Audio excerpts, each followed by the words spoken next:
Président, j'ose parler un tout petit peu du sport, s'il vous plaît. Merci.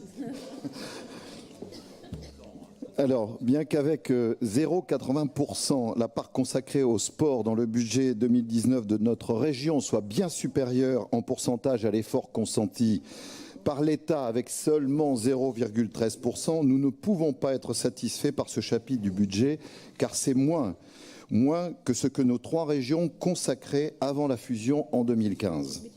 En effet, plus de 27 millions d'euros étaient alors investis dans le sport, contre 25 millions et un peu plus aujourd'hui.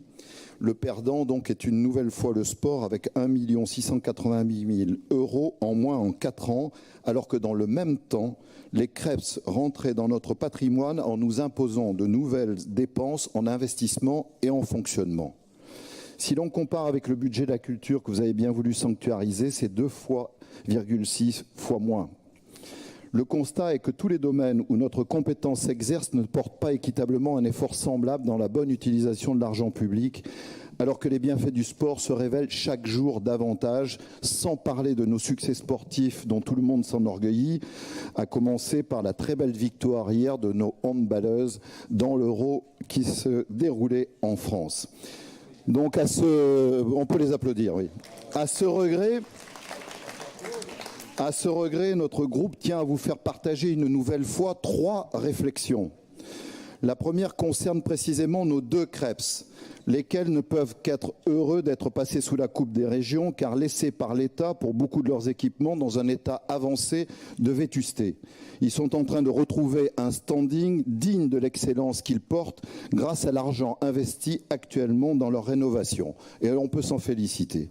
Toutefois, attention à bien veiller à leur équilibre d'exploitation qui reste fragile.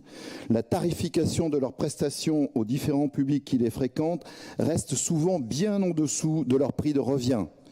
En cela, le service public est bien sûr assuré, mais une vision trop généreuse ne doit pas conduire dans l'avenir à une baisse de ces tarifs, telle qu'envisagée par exemple par le Crêpes de Talence, au risque de mettre à mal le modèle économique de ces établissements publics. Si un déficit venait à apparaître, c'est notre collectivité qui devra désormais l'assumer et il faut en avoir conscience. Donc, élus comme permanents, nous devons rester vigilants sur ce point-là.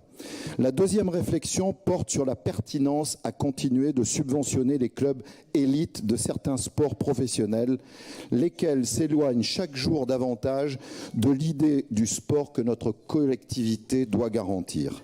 Un sport qui ne soit pas que spectacle, un sport qui ne soit pas que business, mais un sport qui offre à tous un rêve, une chance d'épanouissement et un plaisir partagé entre sportifs et supporters. Un pas nécessaire a été fait dans l'harmonisation des aides depuis la fusion.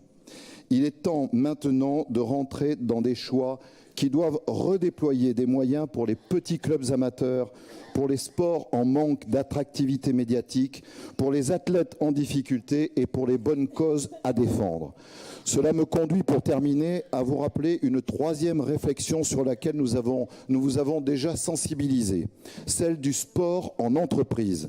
Notre règlement d'intervention ne représente en rien un obstacle pour encourager des actions au sein des petites et moyennes entreprises afin de rentrer la pratique d'activités sportives ou physiques, car c'est bon pour les employés et les employeurs.